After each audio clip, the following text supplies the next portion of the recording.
Maria Fyodorovna Semyonova with her big dumb face. The longest opening sequence. That is midlife crisis. When are all chairs bolted to the... We're not told that. Yeah, we do. We're not told that. It is written. It is written. Submacurds. Hey yo, what's up, Chucky? How's your flower moon? It was a flower moon. Cool. It was a Yeah, flower beautiful moon was in May, so that joke Yeah. doesn't really work, but whatever. Yeah, I didn't had to say pick it. up on that. I had to read about that one, so Gotcha. They did explain it in the movie, but yeah, you do. But but I remember them explaining it, and I was like, "Wait, what? Wait, what did you You're say like, about the wait, flower moon?" what? Yeah. Because it's a very unique title that, as usual, I don't watch trailers, and I didn't look up anything about this. I just went into it blind, and They that's never- my favorite way to go into a movie, because then you're actually taken by surprise by things. And they never that in the explanation movie was- in the trailer they never talk about the flower moon. Like they don't in the Yeah. trailer. They don't mention it. Yeah. So it explains the time of year in which Okay, so the events occurred. real quick, the Old Farmer's Almanac, which first began publishing, this is from Wikipedia, first began publishing the names of the full moons in the 1930s, recorded the name given by American tribes to the full moon in May as the flower moon because of the flowers blooming across North America, signaling the abundance and the coming of spring after a cold, hard winter. So, yeah, they so talk just about that. these- You when see an these image of deaths- that. When these deaths occurred, when these murders occurred, there was a flower moon on. Anyway, let's get to it, shall we? We haven't been here in a do while. it. Where's my We haven't full been there. screen? Yeah, There we it's go. it's all moving. That's right. Yeah. Okay. Killers of the Flower Moon. Quentin Tarantino has said for years that he'll make 10 films and then retire because directors only make worse and worse films as they age. Somehow the old-timer Martin Scorsese is a rare exception to this general rule, of which Killers of the Flower Moon is further evidence. Showcasing the lengths to which people will go to obtain money and power is certainly a central theme of Marty's more iconic films, and here's another for that list. Only this time, it's a significantly more subtle approach than the likes of Goodfellas, The Departed, or Wolf of Wall Street. Murder and death isn't handled with style and flair. Sorry, I want to make sure I hit Departed because it's too much fun. That's Only this time, it's a significantly more subtle approach than the likes of Goodfellas, The Departed, or Wolf of Wall Street. Murder and death isn't handled with style and flair and a Rolling Stone soundtrack, but with deference and care and a cold objectivity because the victims aren't gangsters, but members of the Osage Nation bumped off one by one by white men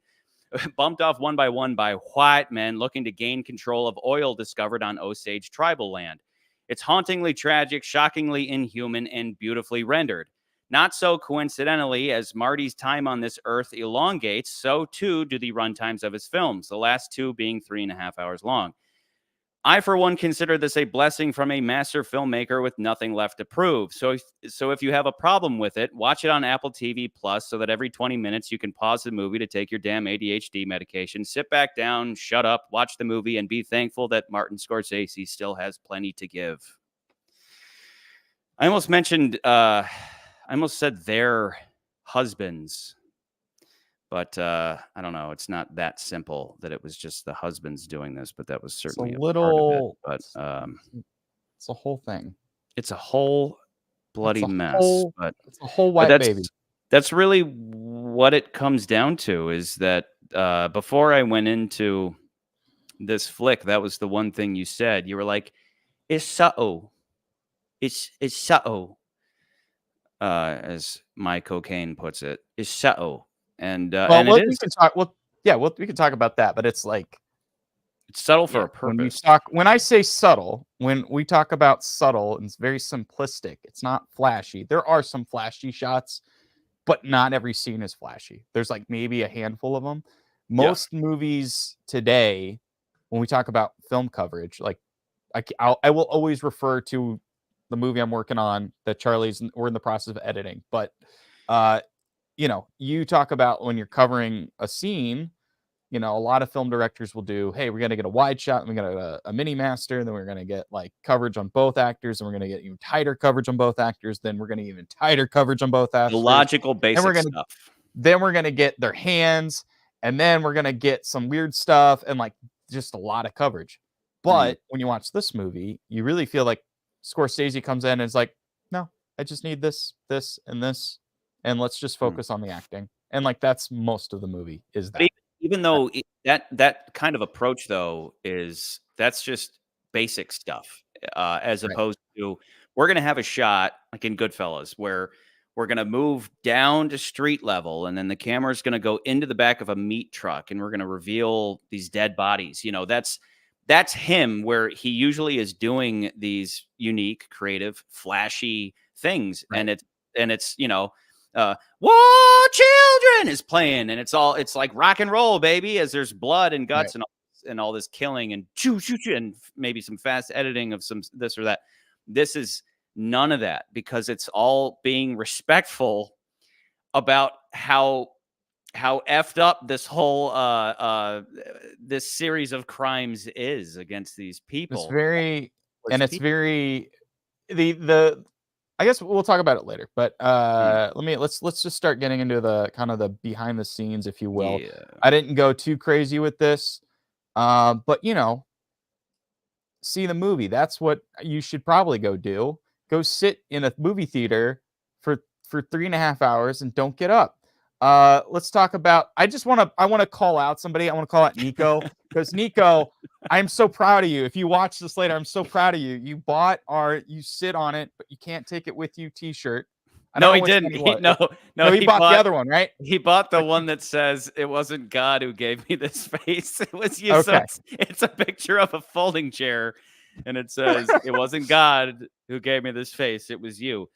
Nobody knows what it means. So Nico bought this.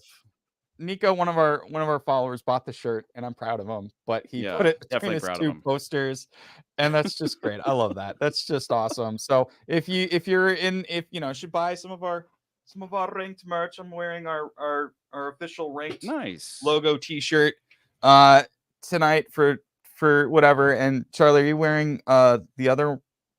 Are you wearing Golf Humanoids? I am. I definitely am. You just can't see it. I love it in this color. Get out of here. Isn't that great? Get out of here. Does yours have the QR code on the back, or did you get one? Mine has the barcode on the back. It does. Okay. Is that a limited edition now? I thought that was a good idea, and then everybody's like, "Why are you using us as human billboards?" I was like, "Isn't that what you are?" You.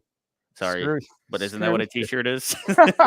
Isn't it? The new billboards are on everybody's chest. So, oh no. But anyway, thanks, Nico. All right. Let's get into this. So, all right, Killers of the Flower Moon, directed by Martin. He says nobody understands the shirt.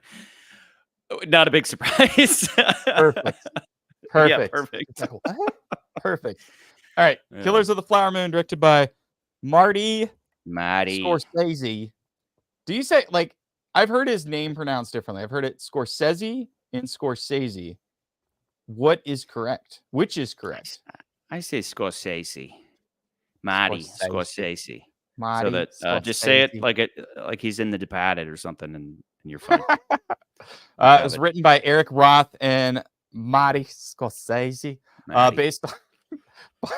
Based on Killers of the Flower Moon by David Gran.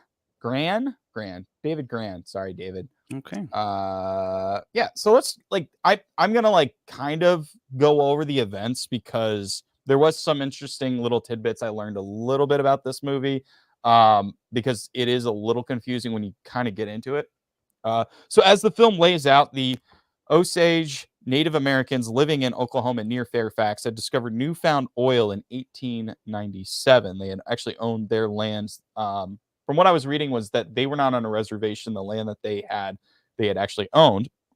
So they had became rich with wealth by legal head rights that were given to the Osage people through the Department of the Interior. So basically they, I guess what they were just saying is the Department of the Interior not bought the land, but they leased it. And so based off the oil from the land, the people of Osage would get that money essentially in the royalties based off from that. So that's how it would work. It'd be like, you own the land, but we're going to just lease this. We're going to take that oil parts of it so we can take the oil Make and all we this- sell it, yeah. and then you get the benefit of that. You get all this money from it. So in 1906, there were 2,229 Osage head rights allotted. So there were like, that was the number of people in the tribe that were basically allotted the head rights at the time, right? And so they would have kids and everything else. Each Osage would receive a quarterly payment from the Osage mineral estate. So that's how they got their money. That's why you see all these scenes where they're going in and getting a certain allotted amount of money during their quarterly payments. Sometime in between 1918 and 1931, there were many Osage reported killed or died under strange circumstances.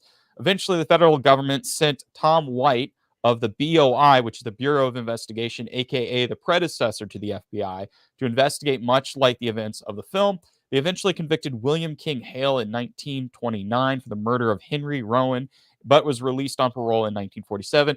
They also, they had figured out that he was the ringleader of all these murders that were happening. And specifically what I was reading was because there were a bunch of them that were all the same family, which you see in this movie, that kind of also tipped them off. They're like, there's something weird going on here. The Congress did change the law on head rights eventually in 1925, prohibiting non-Osage from inheriting head rights from Osage with half or more than Native American ancestry. So usually when the law is passed, it's like, there's a reason why the law was passed, because somebody took advantage of it. And it's obvious that was going on. So they had to figure out a stop to it. So they kind of took that out. Now, the book Killers of the Flower Moon was published back in 2017. It is, however, not the first book to cover these events, first being Mean Spirit by Linda Hogan in 1991. So that's kind of a very broad overview. You could go into there's tons and tons of articles about every little event that happened. But yeah, there was essentially, this is kind of one of the first FBI cases. But, it's a fascinating read, because you're just like, oh, wait, so there were all these people that were getting murdered, and they had to figure out why this was happening. It's just fascinating stuff. It's no surprise to me that Scorsese was like, yeah, this is the next thing I want to work on, because it's just kind of really interesting story in itself. When it began, and I keep saying, I'm like this when trailers come up. I don't even walk into the theater until the trailers are done, because I just don't want movies to be ruined. I like the surprise. With this, I was interested in what looked, from the glimpses I saw, that maybe it would be a different kind of Scorsese movie. And very quickly you realize, oh, this is right up his alley. This isn't new for mobsters him. This is mobsters in Oklahoma. This is Robert De Niro doing his usual thing that he always that Marty calls upon him to perform, which is there's no difference in his character in this movie and his character in Goodfellas, where they all through Goodfellas, they at one point pull off a major heist. I think it's the biggest heist of its time. It was the largest heist. I think it was it the airport? They stole a ton of money, like millions of dollars. And what happens then is that slowly but surely everybody involved in the heist gets bumped off. So of course, only a few can control the rest of the money. And it leads to all this paranoia and betrayal and all that. That's exactly what you get in this story, but it's not murderous gangsters getting bumped off because they're stupid enough to buy a pink car or something. It's innocent native Osages, and that was, I think the most haunting thing is just the first scene is, do you remember what the very first scene was?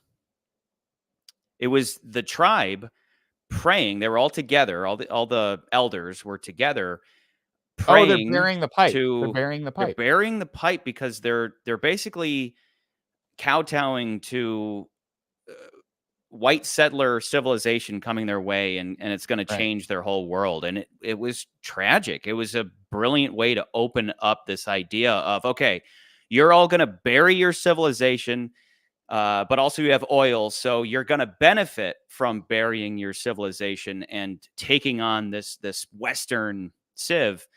Yeah. And then they get betrayed by that, because while they benefit from the black gold, basically, they don't benefit from law enforcement. Not for a while, not for a long while, and that's the really sad. That's why it's so. Then there's one scene, real quick, and I'll let you continue.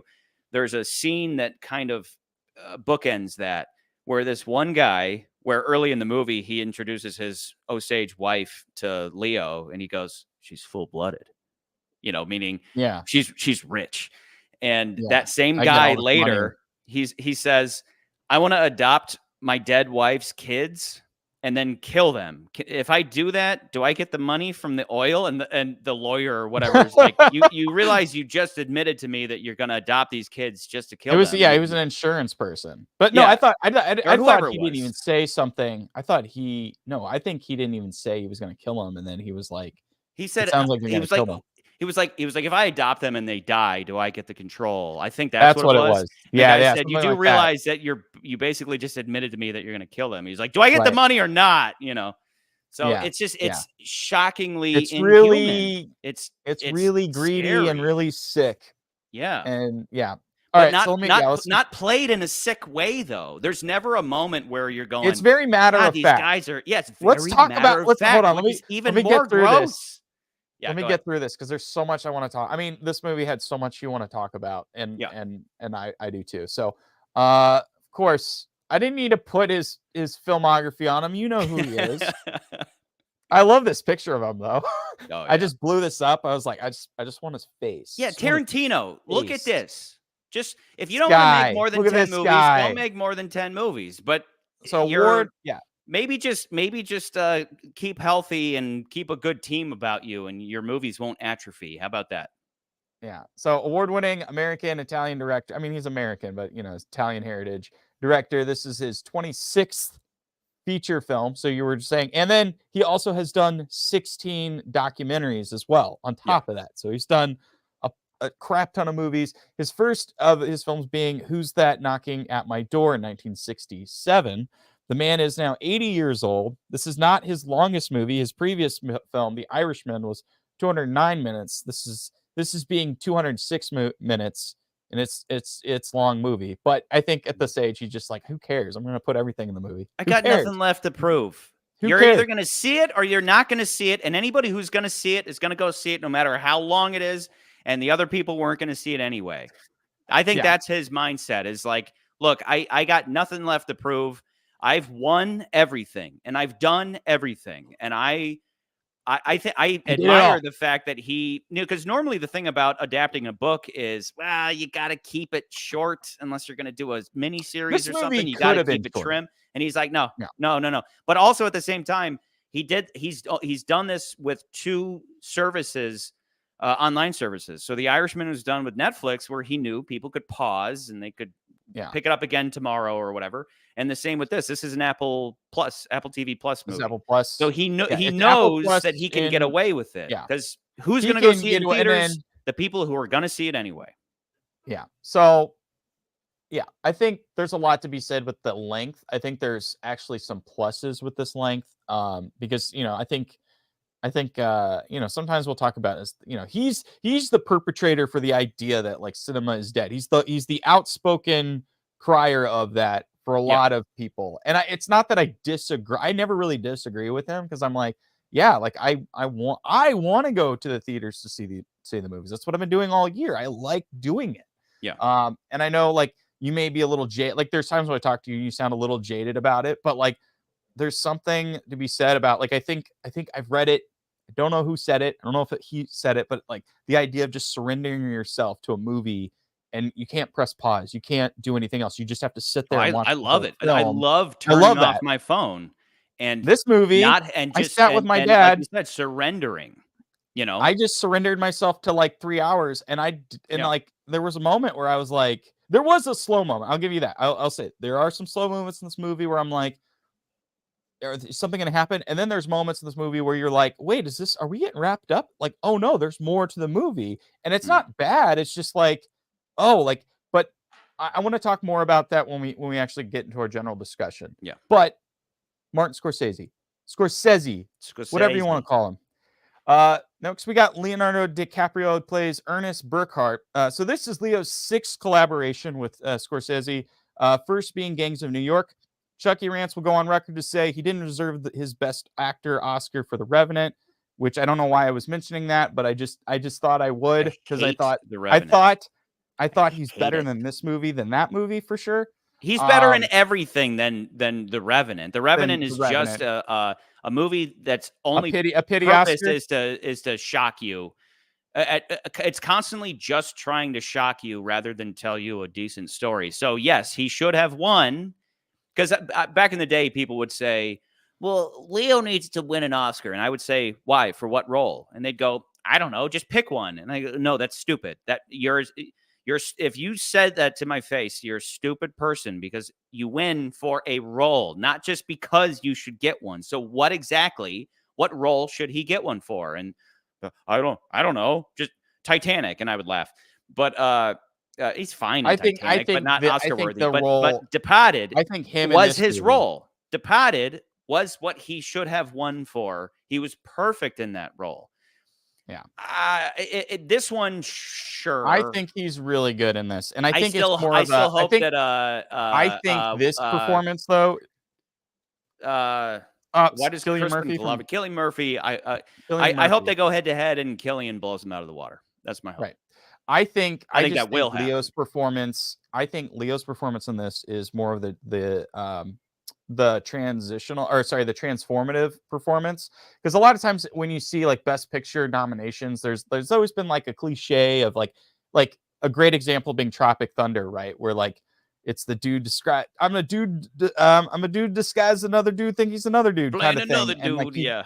Played another dude. And so you have those performances that are like transformative.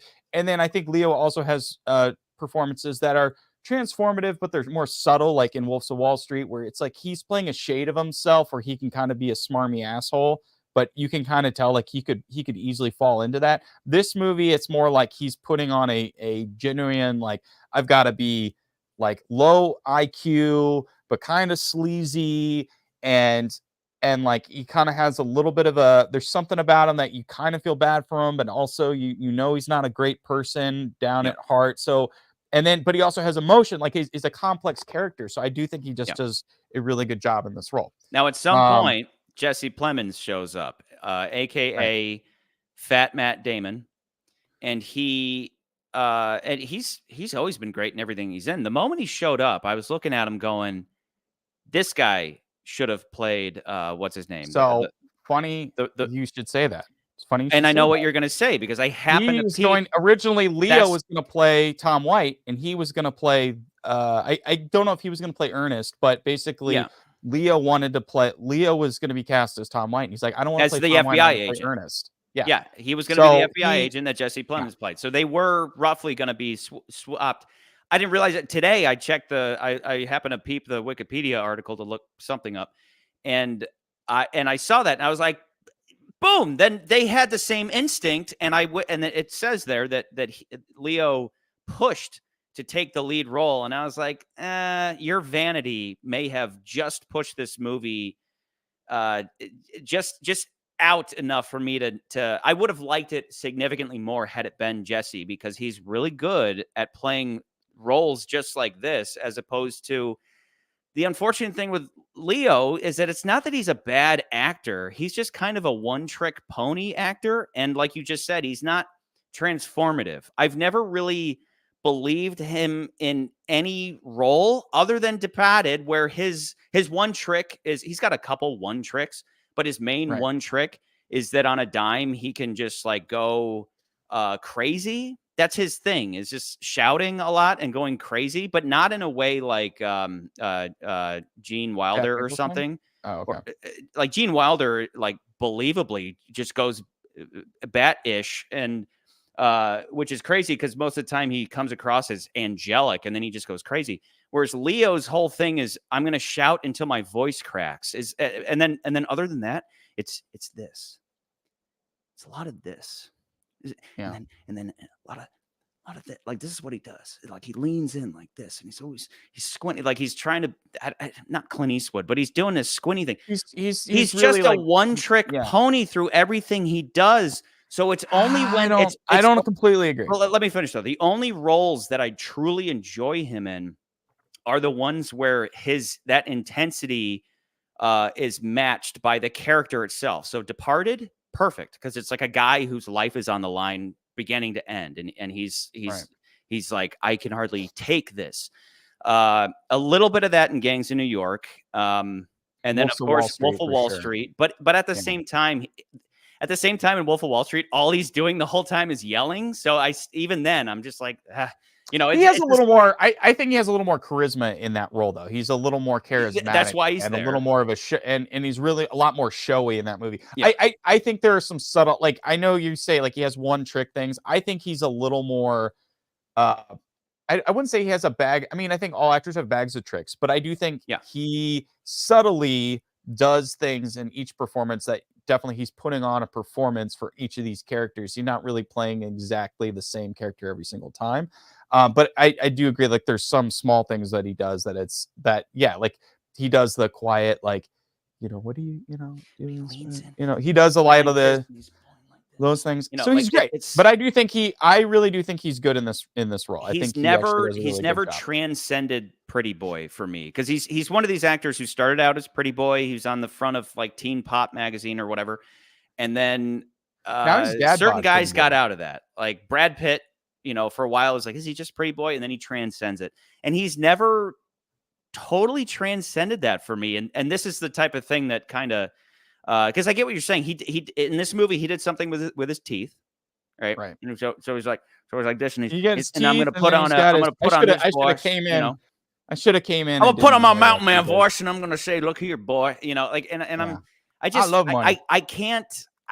This is the closest he's ever gotten to being transformative.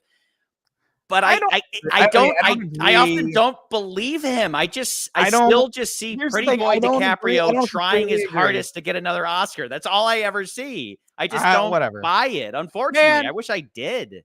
I would enjoy his I would enjoy his movies more, but it's not or like Catch Me If You Can is like great because it nails what he does best, where he that and Departed. That's where I'm at with Leo. All being said, I wish he would get out of it. I want him to get out of that, but he doesn't. All right. That all being said, I think we can agree, though. He's one of the most talented as far as actors that are out now. And he's like, look at his filmography, and I'm like, he's worked with every major person. He's worked with Spielberg. He's worked with Marty. He's worked with Christopher Nolan. From Nico. He's worked with Baz Luhrmann. Like, there's all these big names, and it's just crazy. Well, he's worked with them because he's a movie star. Like he brings in, he puts butts in seats, right? But I don't think that I think his box office numbers are why. Like I'm still kind of confused why Marty for decades his go-to actor was Robert De Niro.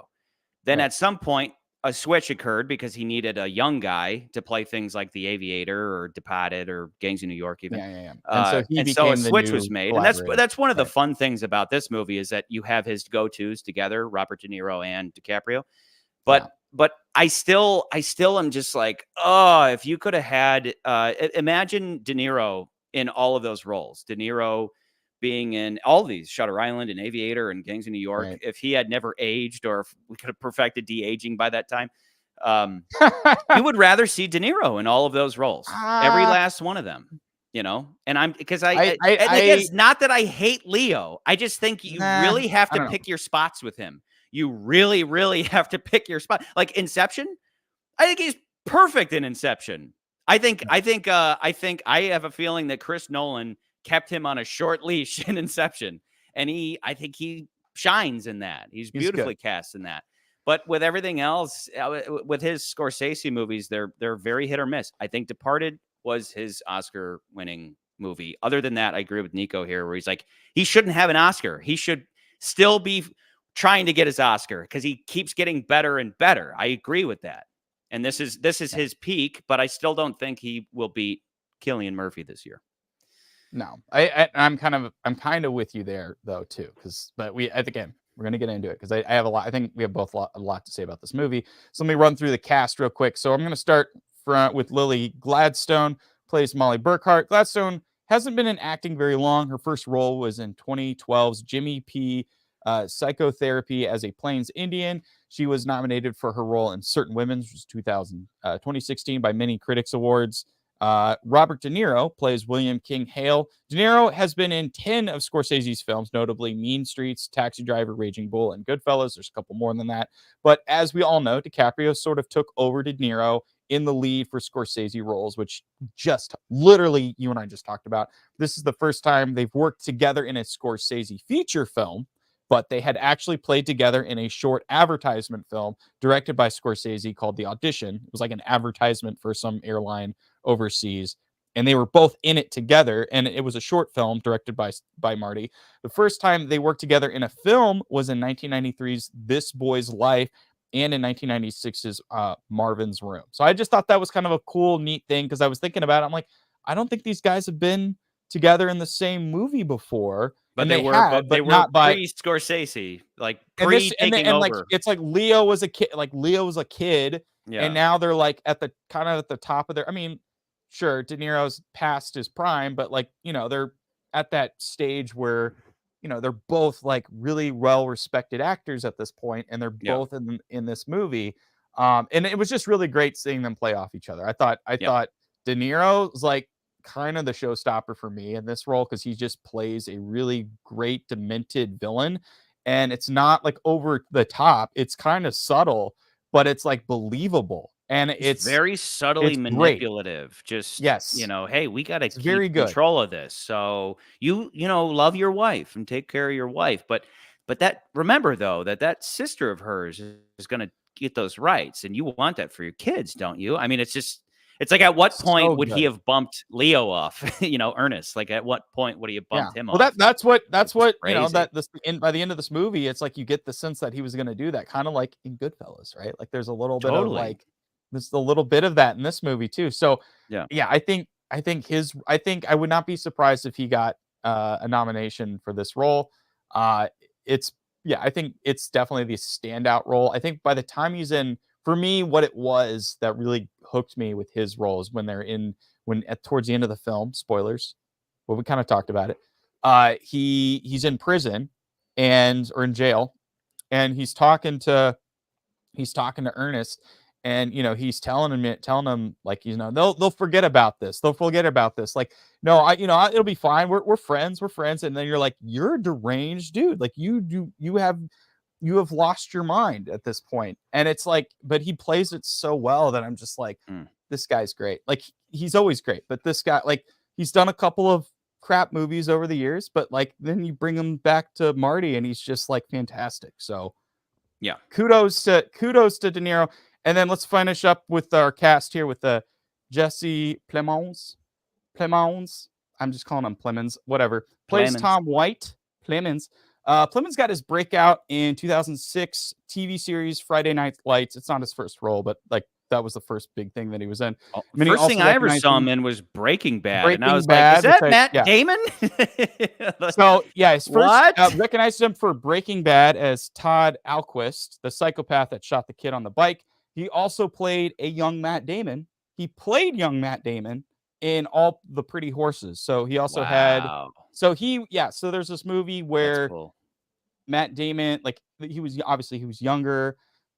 So there's a young version of Matt Damon's character, and of course he played him because they look very similar. So that's kind of fun. And then he also had a role in The Irishman, which was the last Scorsese picture, and I did not see that one, but I have a copy of it, so I'm probably going to watch it maybe after we do this. Who knows? The funny thing was that with Breaking Bad, 10 years later, they made that one-off movie about Jesse escaping from Plemons. El Camino.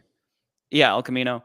And something that they just threw up their hands. They're like, whatever, screw it. Was that all of a sudden Jesse Plemons went from, because the movie takes place at the same time as the series finale.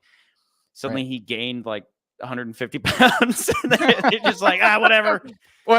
Who cares? Nobody will notice. Yeah. And Charlie, that's hated him in Breaking Bad, shooting that kid. Yeah, Nico. Yeah. Always Todd.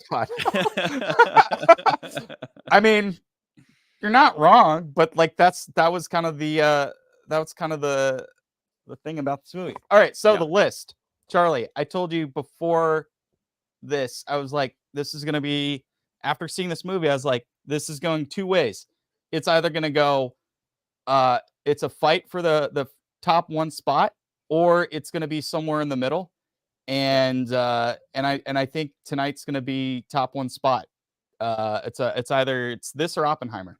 So I'm almost with you. I don't think this is a fight for the top spot. I don't think this movie surpasses Oppenheimer. And I would agree with you. I think going it like I have a lot. I think it's towards the top. Like I think it's within the top three. So where I'm at, I don't. Instead of saying is it better or worse than Oppenheimer, I think Oppenheimer just has better. It just has that Nolan flair, because like we said, that's Nolan's best movie. This isn't Scorsese's best movie, and that's not just the only metric there. But the point being that Christopher effing Nolan's best, most masterful movie does have a certain masterful flair to it that this for all the subtlety we talked about, it's like it's matter of fact, and but it's not like this movie isn't like a pulling on your heartstrings and emotions type of thing. It's just like, look at how awful humans can be to other humans without the Rolling Stones soundtrack and all the flair and excitement and all that. Whereas Oppenheimer does have that flair. It does have that excitement, and that like this guy being haunted by this thing that he created, the whole Promethean angle and all that. That's where it just right off the bat, it's just like Oppenheimer is just a better movie overall. Whereas this is just like objective. This is like one of the just to illustrate my point, one of the most just kind of gruesome murder scenes is they take, so Molly, the main woman, Leo's wife, her sister, Anna, was it?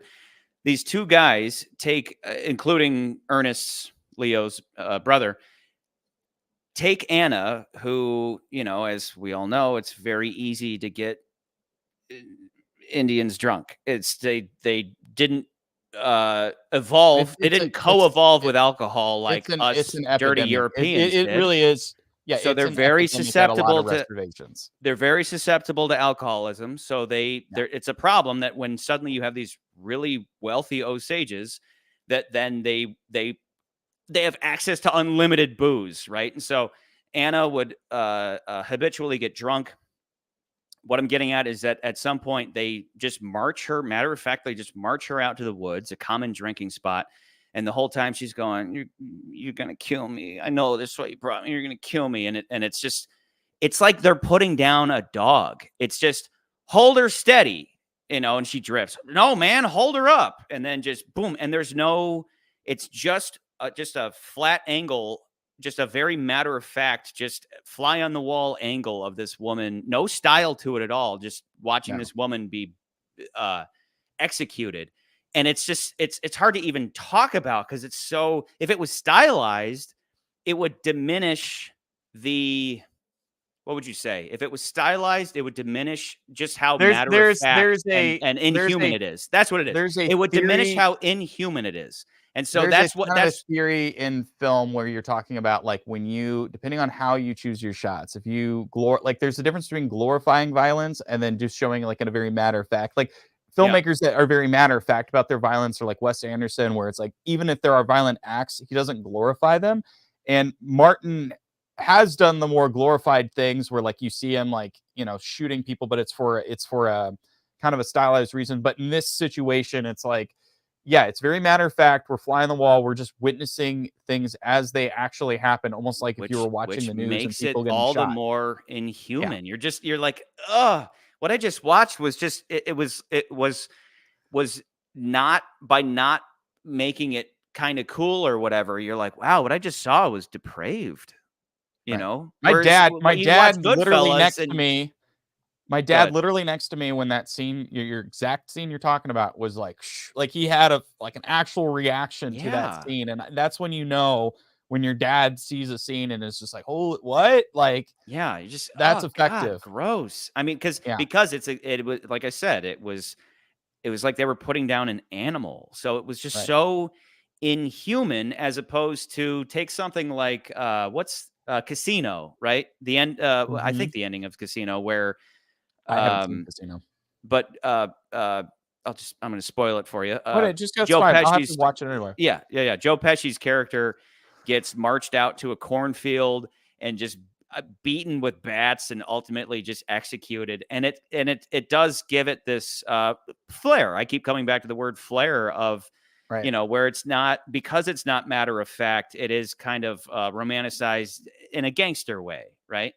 You know, kill me, motherfucker, you know, that type of stuff. Right. As opposed to this, that was like putting down a dog. And it underlined how these guys didn't see these Osages as fellow human beings. They just kind of saw them as, you could easily say there's a racist element, but also just in order to gain control of money. I mean, because even if they weren't natives, then you could still see that happening. But there is tied in this element of, well, why weren't these crimes investigated before? So there's an obvious racism element, considering, you know, history. But to the point where it is kind of shocking at first that normally you would assume that the government would just be like, we're going to kick you off the land and take the oil, you know? So the fact that they ever had the rights to the oil was shocking in and of itself. I was like, wow, I didn't even think,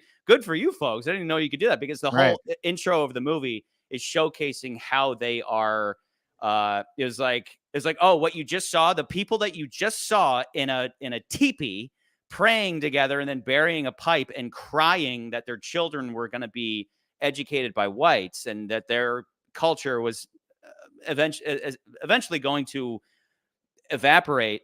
All of a sudden it goes from, and again, I'm sitting there not knowing anything about the movie, and I'm like, oh, wow, this is sad. And then the next thing you see is, as they're praying, oil shoots up out of the ground and they're all dancing in it. And then it's like, and then all these people are filthy rich. And you're like, what? This happened in real life? That's crazy. But then that's followed up by, and then they were all murdered one by one, you know, not just murdered, not just murdered, but like tricked into being married to all these white men and then schemed to being killed. And that's what's bizarre. One more thing. That's what's bizarre is that Leo's like, I love my wife. And you do believe that he does.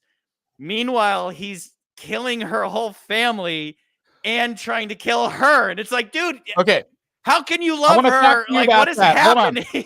Okay, hold on. That was actually, so you're just going through all the stuff that I want to talk about. I just killed off a bottle of Evan Williams. So he's saying that Nolan was peaking. This is a little more chilled out, which is true. And this being chilled out, as we just laid out, is why it's brilliant. But at the end of the day, Oppenheimer still has that flair that makes it. I mean, all the way up to the final moment of Oppenheimer is just like a classic Nolan. Like, oh, that was so good. This is very subtle. It's that move up from the drum circle as these people are kind of lament. The ending of this movie is very much like the end of Schindler's List. Correct, though? Do you remember the end of Schindler's List? Yeah, I do. Like it's actually, I like how he did this ending, because it was kind of like a different take on the there's like a stereotypical take on movies where it's, especially if it's based off true events, they'll be like, you know, like the like I'm going to throw Animal House, but like Animal House, you know, you have the picture of all the characters. I say Schindler's List. You say Animal House. Get out of here. Get the fuck out of here. No. Okay. But my point is, with Animal House, like the end of that movie, that's a fictional movie, but like all the characters get like, this is what happened to them after the fact. And so you find out what happens to them.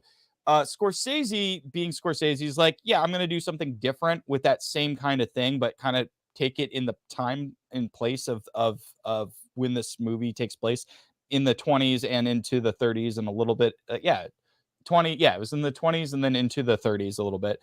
And instead of doing like just the title cards and showing what happened to everybody, instead he's doing a radio play And so Yeah. we are witnessing just this radio play that's taking place, and they are describing the events of what had happened and what happened to all these different people.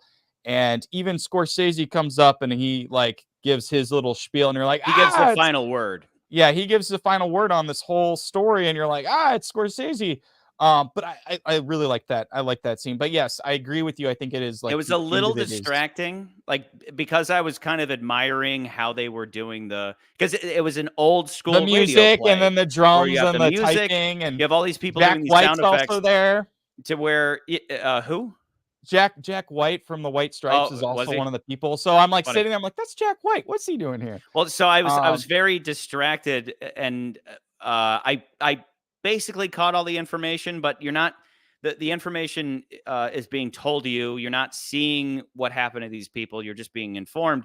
But meanwhile, it's done in a way that's it's like Pope in the pool, right? You're just getting an info dump, but you're also witnessing an old school live radio play, which means performance. that they're doing everything live, including all the sound effects, as opposed to just hitting a button that does a sound effect. So, Right. so it's interesting to watch, but I was distracted where I was like, wait, this is the end of the movie, and like, wait, what happened, everybody? Oh, well, the bad guy died, and then she died, and she was laid to rest with her She family. died Like, sooner you know, than he did. She died yeah, in the movie it said that she died in like 37, 31 or 37, so not that much longer after the events of the movie. He actually was in prison, got out of for good behavior in like 1947, lived on and yeah. and like people were pretty pissed because he was, still alive. Ernest ended up with his brother, lived in like a trailer park or something, and I think he died at the age of like 80 or 90 or something like that. I did read Tom White, the investigator. He lived after his stint in the FBI. He ended up being a warden at a penitentiary. He actually was held hostage, injured from his injuries, being held hostage, like severely injured. And then I think he lived up to be 90 years old. Wow. So I don't know. It's just like all these stories are really, really interesting. Sorry, Charlie, But you had anyway, a lot of stuff you but said. Hold on. You had a lot of stuff to say, but I want to go back to certain things. okay. So you were talking about there was an element in this movie that did remind me a lot of the scheme of like Night of the Hunter, because this was something I thought about after leaving the movie, that I thought was just kind of interesting. Is I think nowadays when we think of like murders and killers and stuff, there's usually more of this idea of crimes of passions or like sex crimes or like serial killer kind of things. But kind of people forget like there were a lot of crimes happening turn of the century that are all dealing with money. Like it was Hmm. like money schemes of just stealing people's money, just killing people outright and taking their money.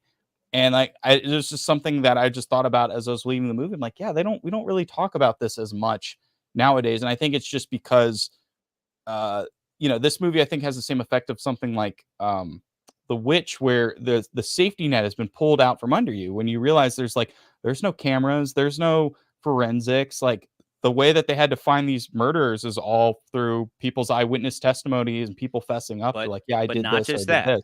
That's all true, but the added element is that for whatever reason, when these natives get bumped off, there's no investigation into their Right. death. So Yeah. if that's the whatever the whatever racist motivation there is for that aside, if that's the incentive structure that hey, Mhm. these people who a lot of people don't see as people are incredibly wealthy, and yet when you kill them, nobody cares.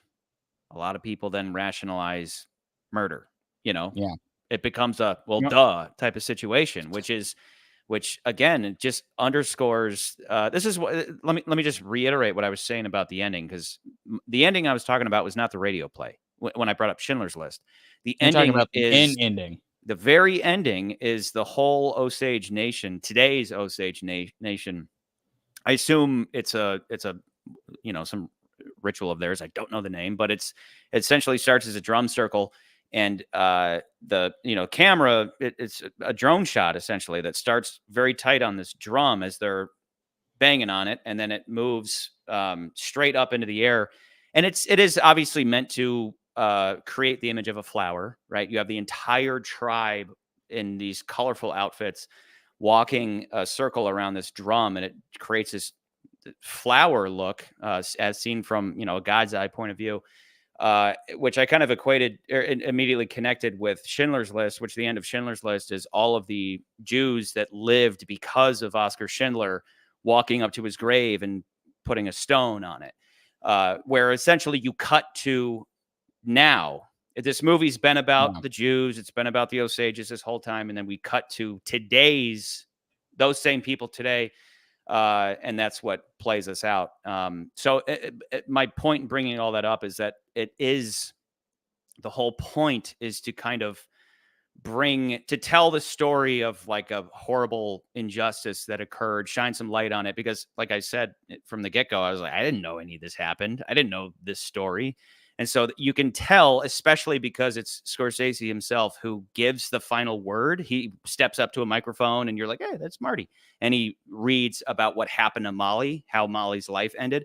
You can tell that not only does he care, but it's also like he was very passionate about telling this story. And that's why it's so long, because he's like, you should be aware of this. This was a horrible thing that happened to people who were completely undeserving of it.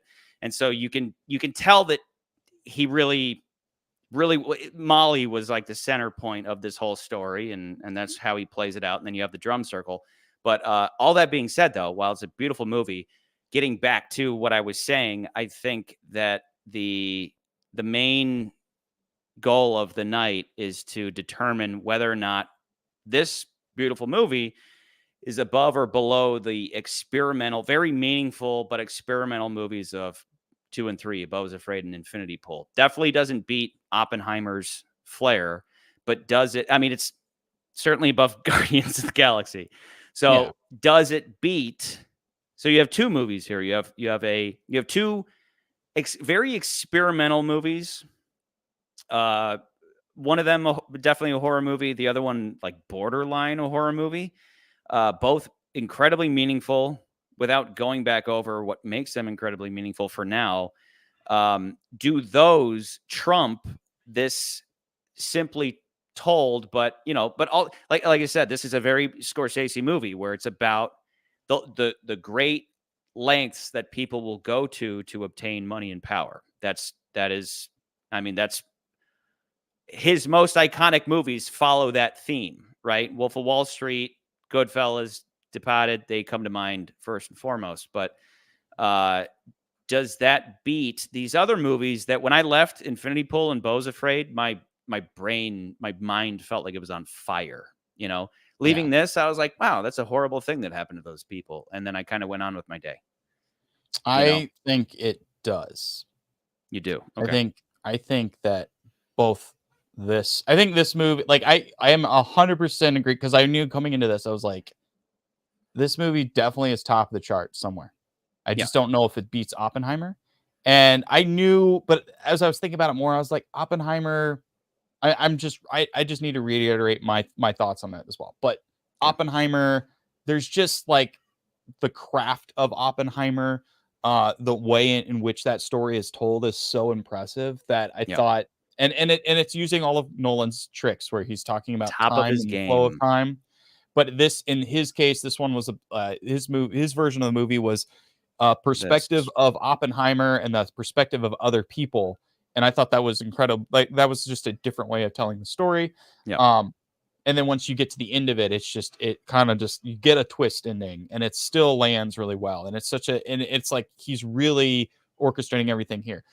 On the other hand, Scorsese's being subtle and he's not being flashy, and he's being more like, I just want to tell the story and not have to do anything ridiculous. Now, there are some things that I think he does that aren't on face value, don't seem flashy, but to me, because of the long drawn out time period that you have to sit through the movie, you kind of live with all these characters a little bit, so you kind of really get to feel like you know them.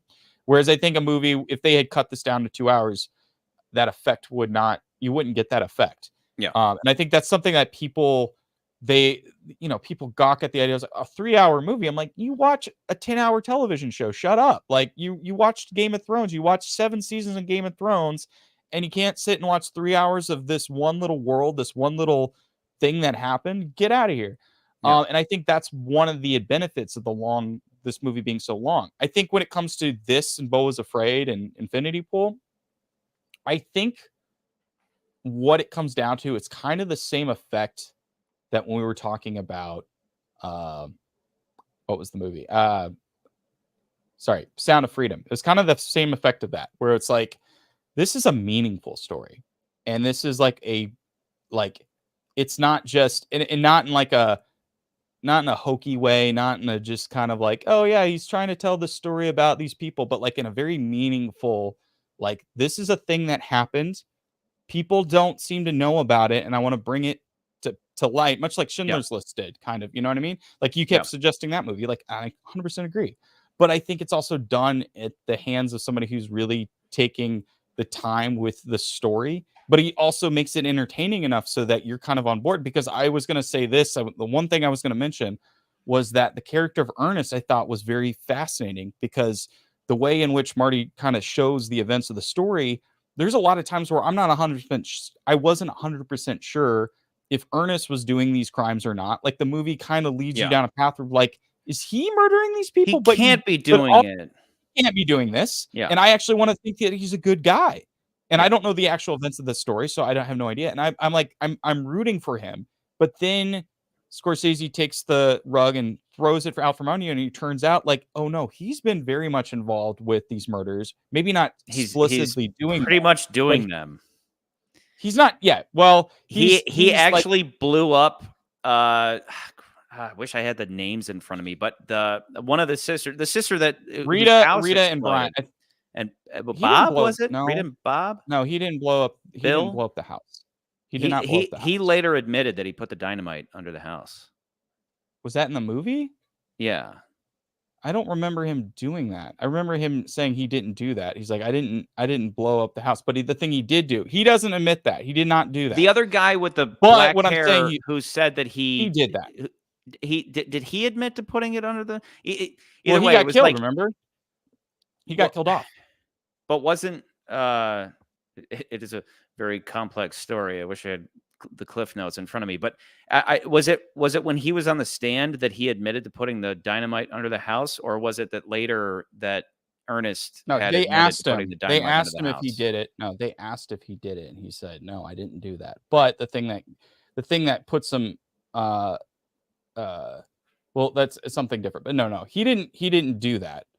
But what I was going to say though is, like, I do like the complexity of that character, because, like you said, you do get a sense that, like, he actually does truly and deeply love his wife, but he's also kind of being manipulated by his uncle to do all these horrible things, and he's kind of too dumb to realize what he's doing half the time. And I just think all that stuff, the complexity of that in itself, I think definitely trumps both Infinity Pool and Beau Is Afraid. That's where I feel like, I think Marty's skill it's a combination of Marty's skills as a director and storyteller, and as well as the story that is just being told, that he feels like we should be telling this story. Why haven't we told this story yet?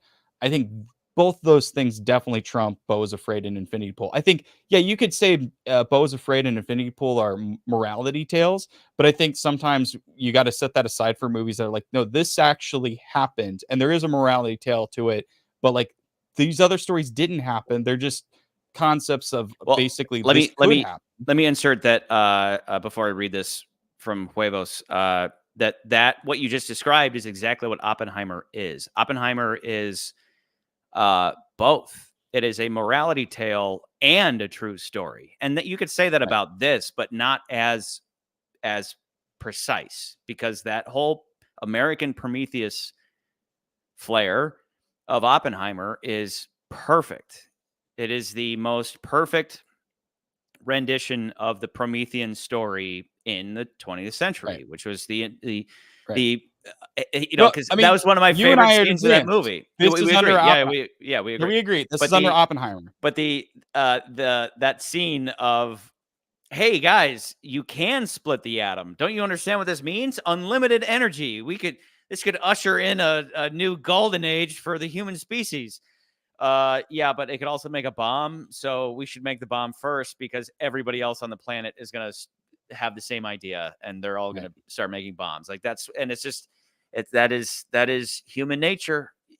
But wouldn't it be great if humans didn't do that? Yeah. But then we would already be dead because guess what? Our survival, our instinct to survival and our instinct towards war and strength is what keeps us alive, whether you like it or not. So if you don't like it, be a conscientious objector if you must, but like, you're a pussy. Sorry, not sorry. Sorry, not sorry. Anyways, Huevos just said, Scorsese's good at just showing a story, not being too judgy and preachy. Like he just shows the viewers stuff. Like in this movie, this happened. This happened. And that couldn't be more true than this. Before I would say that it was, again, it's like in the past, he would do, people are dying while the Rolling Stones are rocking out, whereas with this, there's no, you would never get away with that with this story. You necessarily have to make it more low key. And it's, right. and to Tarantino's point, when a filmmaker who used to make kick-ass movies where you go, this one's kind of lazy. Well, guess what? This one, if you're foolish enough to label it as lazy, guess what? It's lazy for a purpose. Obviously, I don't think it's lazy, but it is, quote, lazy for a purpose, which is to underscore how inhumane these killings were. So that's where it's brilliant. That's where we are just like when we put Oppenheimer at number 1, you and I are in agreement, McCurds, that the Oppenheimer should stay where it is, but Beau Is Afraid and Infinity Pool are just experimental enough to not trump. I mean, it undoubtedly outshines in simply in terms of scope. It outshines Infinity Pool, and then Beau Is Afraid has a giant penis monster. So it's like obviously this movie beats that. Yeah. Like that. I should have started with that. I should have said, well, Beau Is Afraid has a penis monster. So I don't know, but no, it's interesting to me because I was thinking about this after leaving the theater. I was like, it's, a lot of times we talk about movies as like feature films. I just feel like they should change categories on movies now, where they say if a movie's 3 hours long, it should be called an epic film. Like they should have a title for that. Like this is an epic, versus it being like a typical feature film should be like 2 hours to 90 minutes. And then if you're shorter than that, you should be called something completely different. Not shorts, but something. They should have a different title for this. And it's and I think it's just because the style and type of film that you're sitting down to watch isn't. It's not the same. Like again, like I can't stress enough that like adding the extra hour to this movie, like I think there's a version you could easily cut a 2-hour version of this movie, and you get the same story.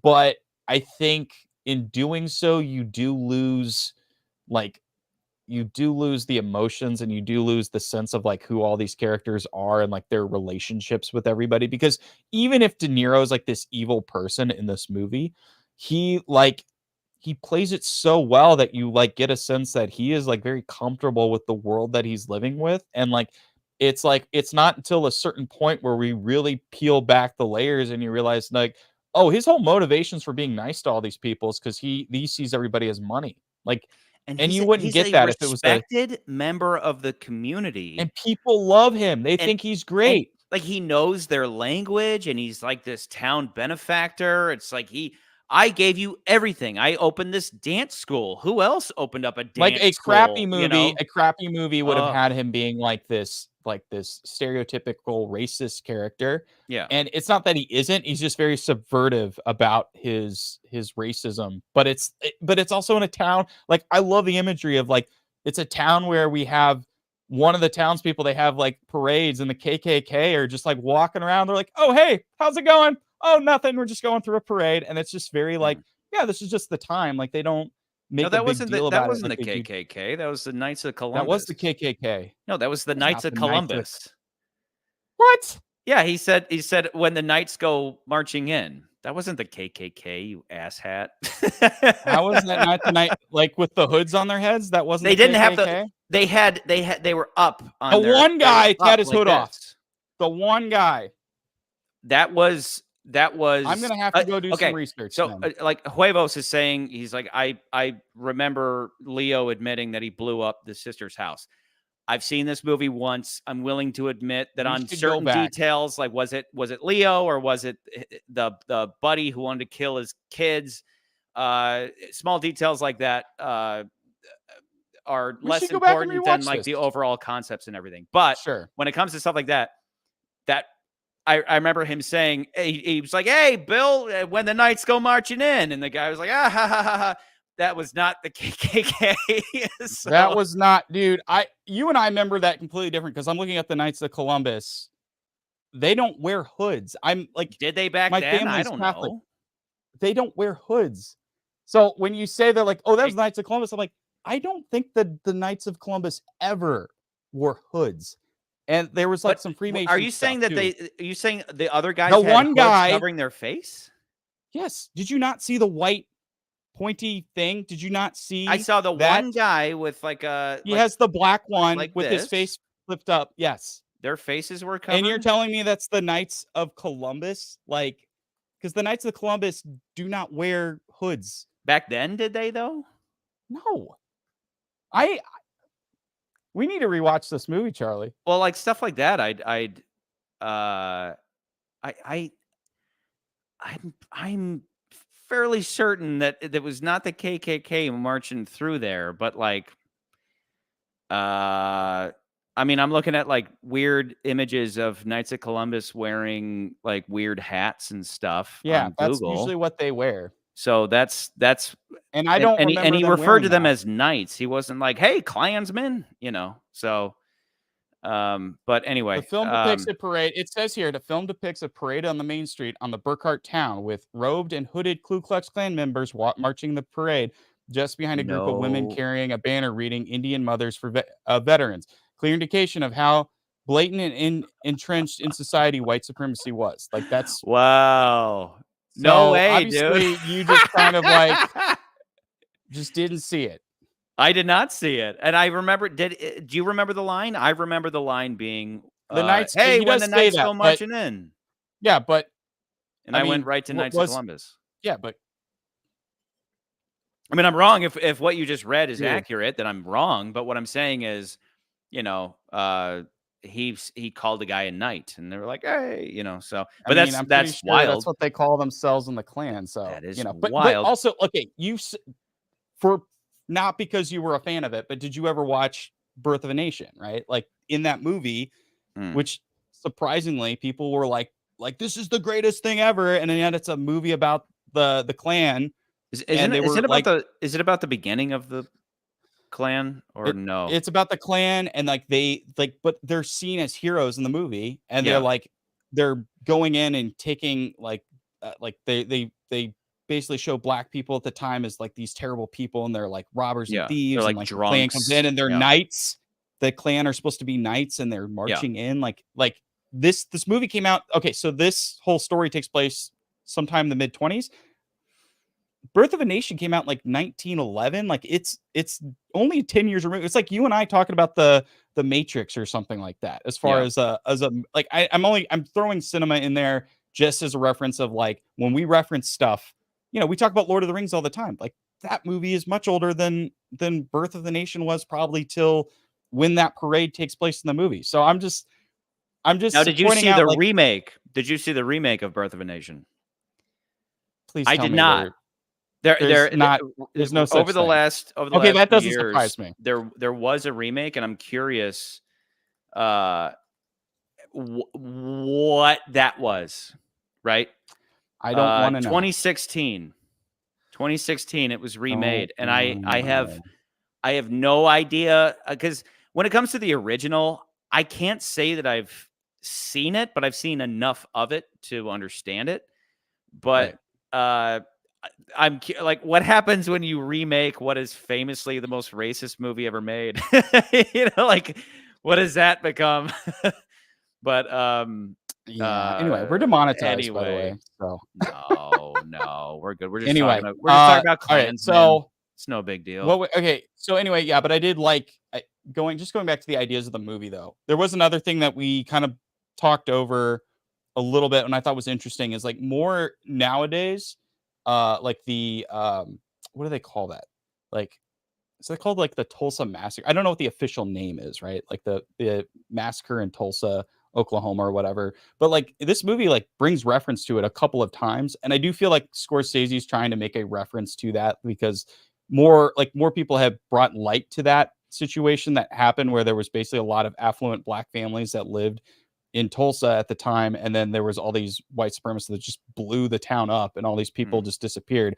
And most of like we don't really talk about it in history classes as much. It's just kind of like a footnote event. And I felt like Scorsese mentioning it a couple times in this movie felt like he was kind of pulling reference to it, saying like this event is kind of like that for Native Americans, where there were like all these Native Americans that were getting killed off, and no one really mentions it in history. So I just thought that was kind of an interesting note in the film.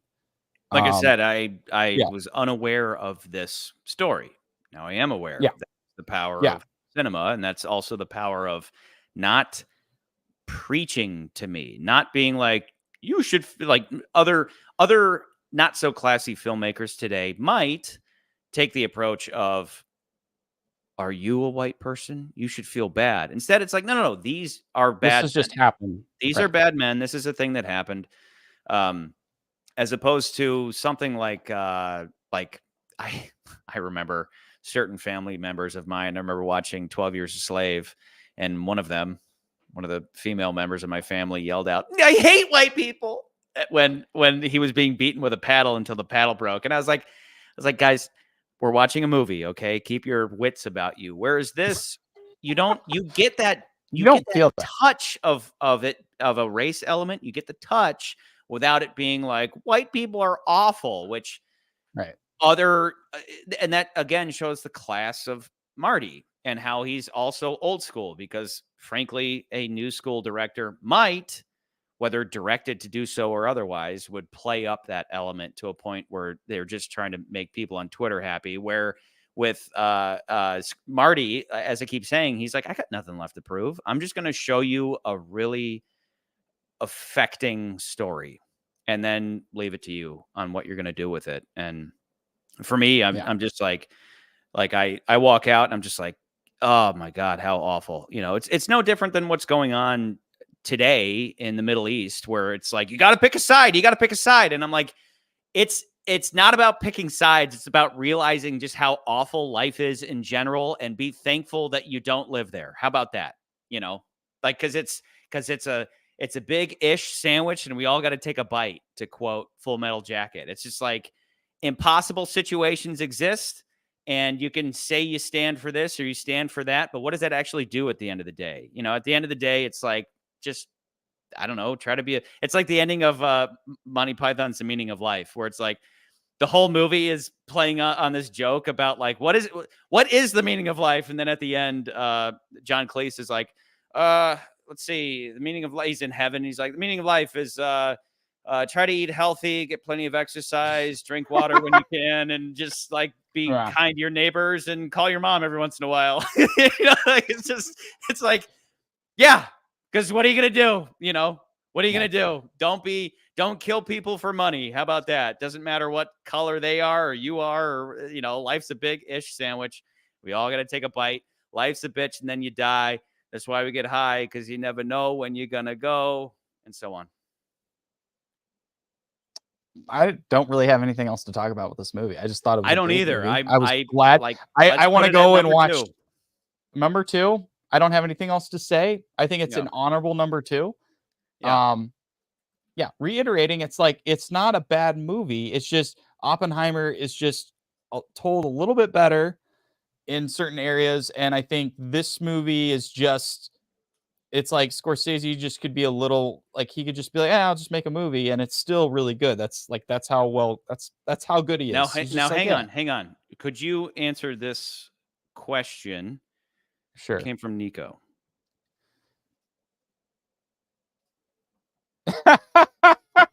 Could you read it? As I quote the famous Scott Lorimer, it is there's more action. Well, no, read it because I'm busy. Is there just a single thing Knights of the Zodiac does better than this movie? There's more action. There's better kills. I'd say there's a hotter babe. That's it. Full Hotter stop. babes. There's a hotter babe. That is the one thing that the Zodiac does better than Killers of the Flower Moon. Hey, Charlie, shut do you up. have a You're gonna better wake the answer? children. You're gonna wake the children. Do you have a better I love answer? that. Actually, that line cracked me up. I was just like, Yeah. this is nice. This is a family. Yeah. I'll never go back to watch that movie ever again. Worst movie I've ever seen. Is it the worst you've ever seen? It is. Yeah. There's nothing redeeming about it. I'm like, no, it's bad. Coincidentally, I did see that with Scott Lorimer, and he and I, we laughed. At least we laughed, But so did Nico. Nico just laughed. Ha! But yeah, it's better nights.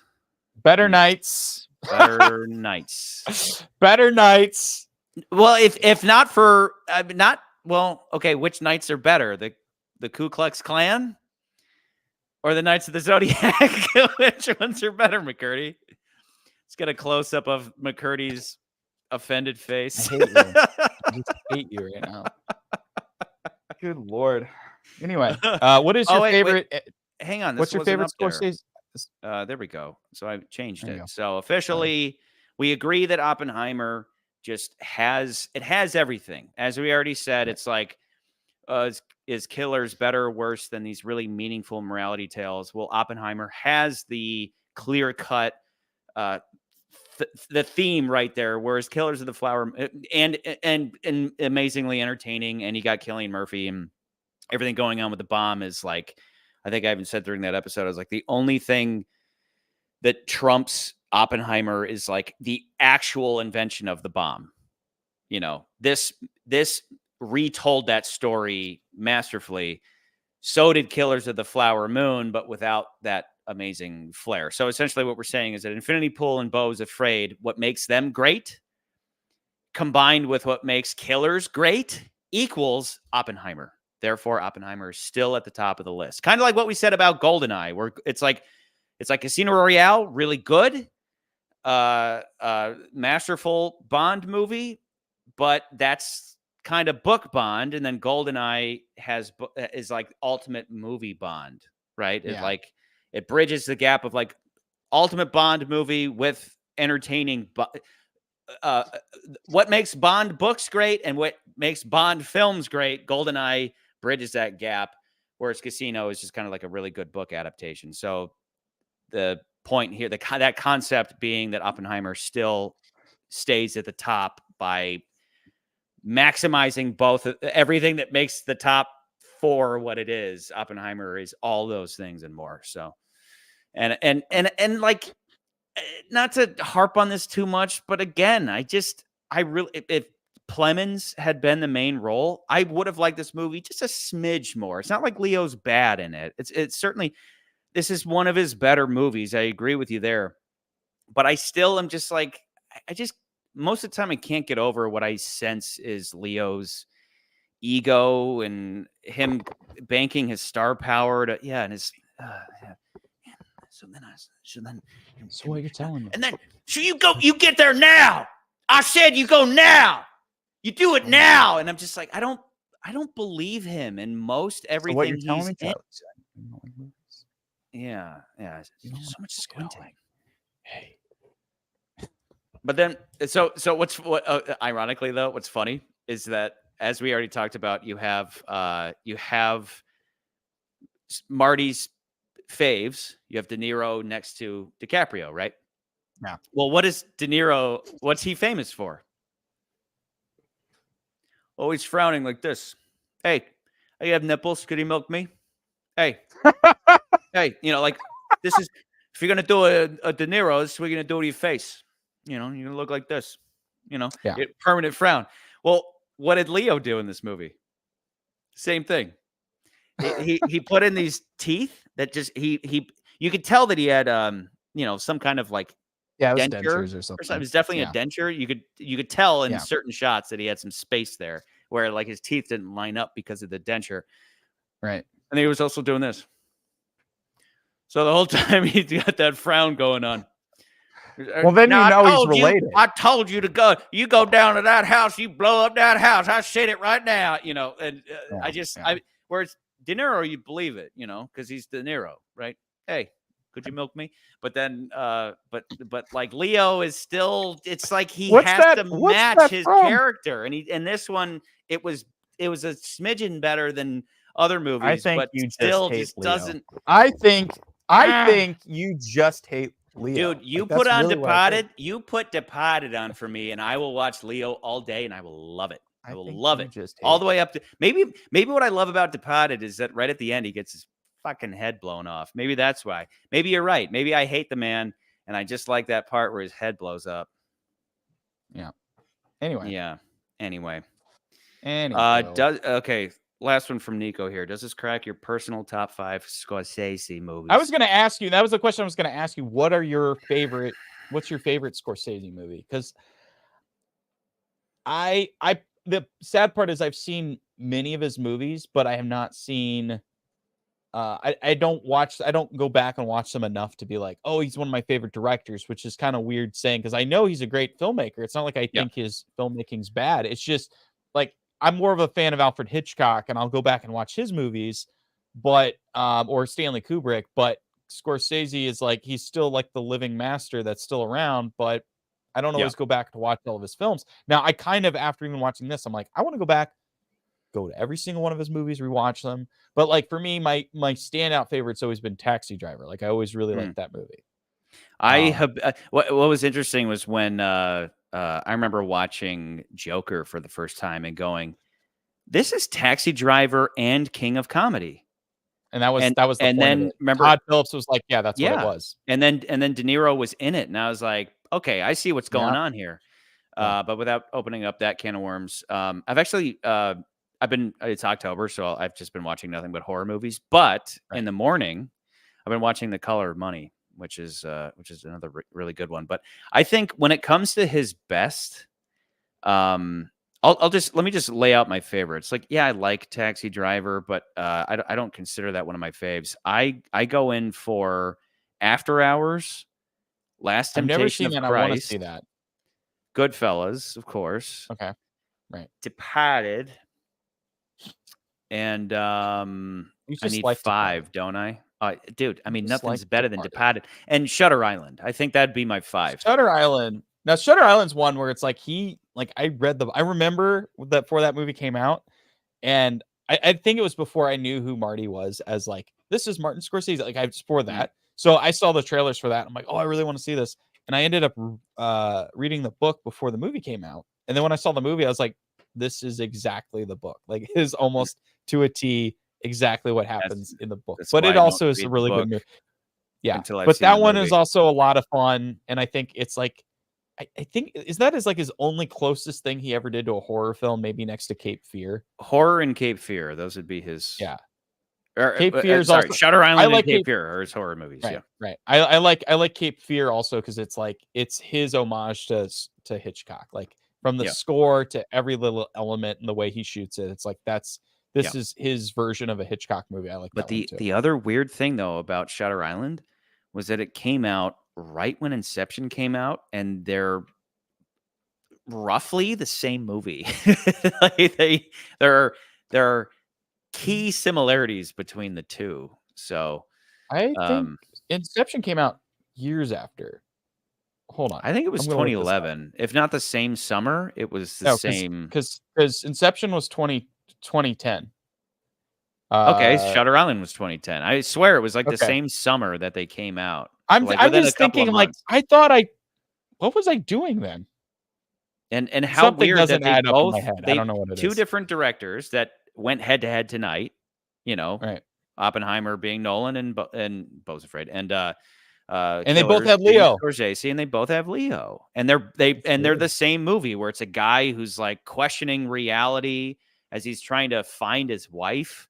I mean, it's like I remember watching them back to back and being like, this is weird that that all these elements are aligning and behind the scenes and in front of the scenes, that would be a fun, like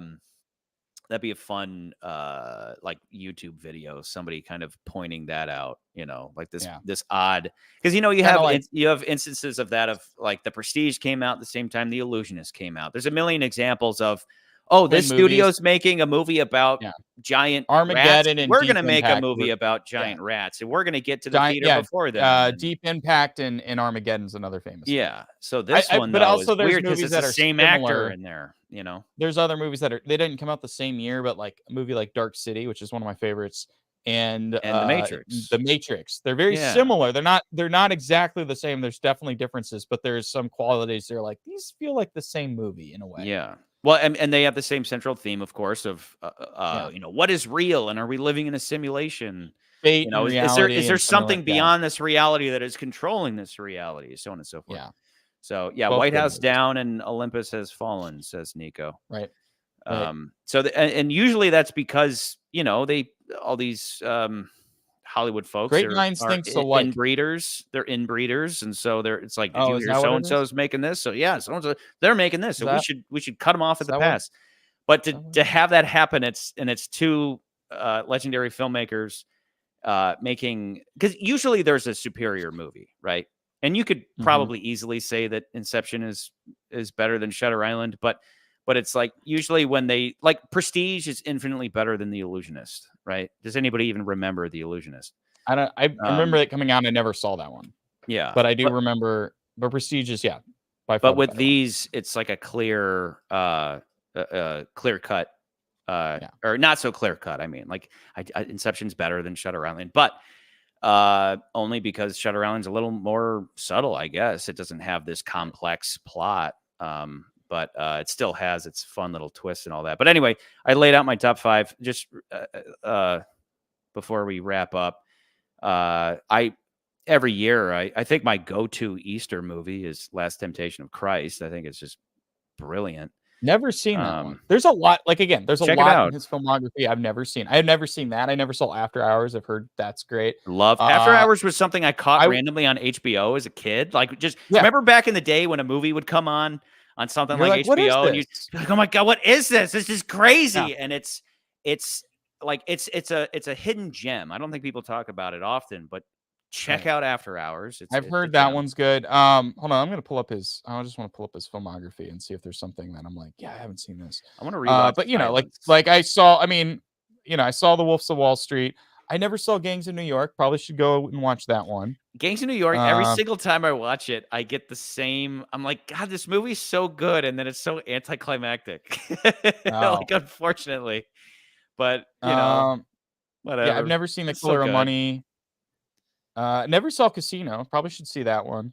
Yeah, it's not as good as Goodfellas, but it's worth it. Yeah. It's worth it's like a sequel. I'm interested in seeing.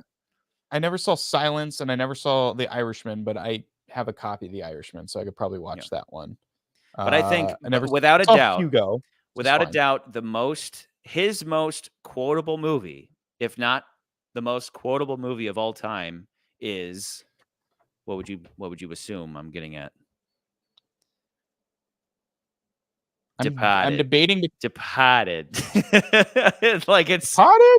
Departed is by far I would say Goodfellas or Taxi Driver, but whatever. No, what is Goodfellas? You think I'm funny? Have? You think I'm funny to you? That and then what is funny like a clown? And then what does Taxi Driver have? As far back as I can remember. You talking to me? You talking to me? That's it. There's that. Those are their iconic moments. Departed, the whole movie is quotable. The entire movie from beginning to end is quotable. I think you just like Departed.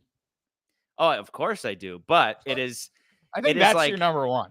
I think that's your number one. Yeah. Without a doubt. Yeah. Without a doubt. That's my favorite Scorsese. Yeah. Most people go to Wolf of Wall Street. And I mean, even looking at... I think Wolf, it's too new. It's too new. It's too fresh right now. And I think it's so... It is so like... what's the word I'm looking for? There's so much yelling. It's not just that. It's just so constantly crass. Yelling. It's like... But no, it's just very crass and very lewd. And just like... It has all these crazy drug scenes and sex scenes and like... Goodfellas and a lot of the other crime movies that he did prior to that don't really have that. Like they have like horrible death scenes, but you don't see things like, you know, chick giving a guy a blowjob in an elevator and everybody watching. Do you remember the opening of the movie? Do you remember the opening shot? Cocaine. Yeah. The opening shot is, I believe the opening shot is the throwing of the midget against a bullseye. It's are you sure it's that and not him snorting cocaine out of the hooker out of her butt? I'm willing to be It's one corrected. of those. But the point being that whichever one it is, the point being that it's like, look how crazy this guy's life was. And it's like, to kind of just pull it back to what I've been saying all night. I see why, of course, Leo was cast as the Wolf of Wall Street, because he does vaguely fit it, but he still is this, like, again, his whole thing is I'm going to scream until my voice cracks. That energy, his one-trick poniness, could not have been better cast than as his character in The Departed. That's just what it comes down to. Is I don't like him being cast, and I don't like the fact that he became Scorsese's go-to, except for Departed, where it's like it's perfect. He is pitch perfect, beginning to, of course, like the what you want to chop me up and feed me to the poor. Like his energy pays off in that character. Whereas everywhere else, it's like even the poster that I'm looking at for Wolf of Wall Street is where he's holding the mic and he's screaming into it like this. And I'm like, that's the whole movie, is him just screaming as loud as he can. And I'm just like, you're annoying, dude. Is there any subtlety to his performance ever? Rarely. It's mostly screaming and it's obnoxious, and he's still just a pretty boy. Just hate Leo. Again, in Departed, he gets his head blown off. Maybe there's a connection. That's probably one. Maybe there is. Maybe you're right. There is. I think there is. I'm going to go have a smoke right now. You want to smoke? You know what smoke? Do you right? What are you, one of those fitness freaks? Huh? Go fuck yourself. Yeah. Departed is the most quotable movie of all time. Go fuck yourself. Yeah. Yeah. They're like mushrooms. Keep them in the dark and feed them shit, Like, it's, I'll get a cranberry juice. It's a natural diuretic. My girlfriend drinks it when she's on a period. What is it, your period? And then, so good. It's like beginning to end, Departed is just one killer. It won best screenplay. It's just one killer line after the next. It's just like unbeatable. It's like, and it's one of those things where recently in the Skyfall episode, we were talking about how it was like, oh, when is Leo going to get his Oscar? Just give him an Oscar for whatever, blah, blah, blah. He's so great. And I'm like, okay, whatever. I'll gladly wait until he earns it. Well, the same thing we talked about in that episode is Roger Deakins. It was like, no. Deakins could have won for any of his movies for decades. He could have easily won, and then he didn't win until the last couple of years. Well, same happened with Scorsese, where it was like, this guy has been killing it for decades. When is he going to win? Departed. So it's like, and then he didn't win until 2007. So, and I still stand by the fact that, these gold statues don't mean shit. But sometimes things do line up. Not today, but they used to, where Departed got, he won Best Director. I remember it won Best Screenplay. And it's no coincidence that I think that's his best movie. It just so happens to be what he also won a bunch of awards for. But yeah, when it comes to quotability, there's no question about Departed. A lot of it, though, I hesitate to quote on air. Like, well, I'll do it anyway. One of my besties is Puerto Rican, and he and I, all we do is quote Departed to each other. So obviously, I always go to, I'm like, fucking Puerto Ricans always think they know shit. If they knew shit, they wouldn't be Puerto Ricans. And he just laughs because it's hilarious. R is for Rican, P is for pigs. It's just like, it doesn't stop. The movie just doesn't stop. So anyway, McCurdy's tired. He wants. I'm not tired. I'm just tired of listening. I'm not tired. I'm just tired of listening. You're tired of me. Yeah. I'm just tired of you. You just want to move on to just want to move on to bigger and better things. What are we looking at, though? What is this? This is just an image online that I found of Martin Scorsese in the Looney Tunes. That's all, folks. That's all, folks. Okay. Yeah. So I was like, yeah, it's Marty. Like it. Yeah. Like there's, again, this film. You hate Leo. I didn't say that. I didn't say hey Leto. Whatever. I did. But it's either between this movie, it was like, okay, who do you toast to? You either toast to Marty, De Niro, Leo, or like you were saying, Or the Osage in Osages. general. And Yeah. I just felt like who told the story? Who was the orchestrator of the Who story? rocked And I it? think even when we did Oppenheimer, it was Christopher Nolan. So Who not obviously Scorsese. brought the passion. I mean, again, Right. it's not like he put himself at the. He doesn't. He actually, if you paid attention, you could hear his voice several times. He Mhm. he was in the movie 3 times. The first 2 were just his voice, where it you know, whatever, some unseen face is like, hey, let me write up a receipt or something, and it Yeah. was his voice. And then the third time was where he actually showed up and he gave a sweet little epilogue for Molly.